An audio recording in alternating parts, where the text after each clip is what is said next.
সাধারণ যত্ন যদি আমরা বলতে চাই, যে সকাল থেকে রাত অবধি আমাদের একটা খুব সিম্পল একটা রুটিন মেনটেন করা। তো আমাদের যেটা ঘুম থেকে ওঠার পরে আমরা নিয়মিত যে কাজটা করি, ব্রাশ করি, তাহলে যেটা সাথে আর একটা জিনিস যেটা করতে হবে সেটা হচ্ছে অবশ্যই আমার ত্বকটাকে, বিশেষ করে মুখ আমরা যেটা, এটাকে খুব ভালো করে ক্লিন করব। সেটা ত্বকের ধরন অনুযায়ী, যার শুষ্ক ত্বক অথবা যার অয়েলি ফেস বা তৈলাক্ত ত্বক, সেক্ষেত্রে সেভাবে যে ক্লিনজারটা ইউজ করব, ওয়াটার বেসড হবে না অয়েল বেসড হবে, সেটা আমরা নিজেদের ত্বক অনুসারে চিন্তা করে প্রথমে আমরা আমাদের ত্বকটাকে ভালো করে ক্লিন করব।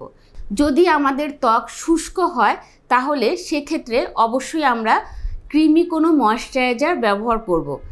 আর যদি আমাদের ত্বক তৈলাক্ত হয় সেক্ষেত্রে আমরা ওয়াটার বেসড কোনো ময়েশ্চারাইজার ব্যবহার করব। ত্বক অনুযায়ী ভালো কোনো সিরাম আমাদের কাছে থাকে, ভিটামিন সি সিরাম অথবা গ্লুটাথিয়ন সিরাম, যে কোনো একটি ভালো সিরাম আমাদের মুখে ব্যবহার করব। এবং সর্বোপরি যখন আমরা বাইরে বের হব তখন অবশ্যই একটি সানস্ক্রিন, ভালো সানস্ক্রিন ব্যবহার করব। পোশাক পরিধান করব যেটা আমাদের সর্বোচ্চ শরীরের আবৃত সব অংশগুলো আবৃত করে রাখে, এবং ছাতা ব্যবহার করব, সানগ্লাস ইউজ করব। প্রতিদিন নিয়মিত পরিমিত পরিমাণে পানি খাবো, যেটা আমাদের শরীরের আর্দ্রতা ধরে রাখতে সাহায্য করবে। এবং যেটা যে সবজি, নিয়মিত আমরা সবজি খাবো, এবং দেশীয় ফল যেগুলো আছে সেগুলো খাওয়ার চেষ্টা করব।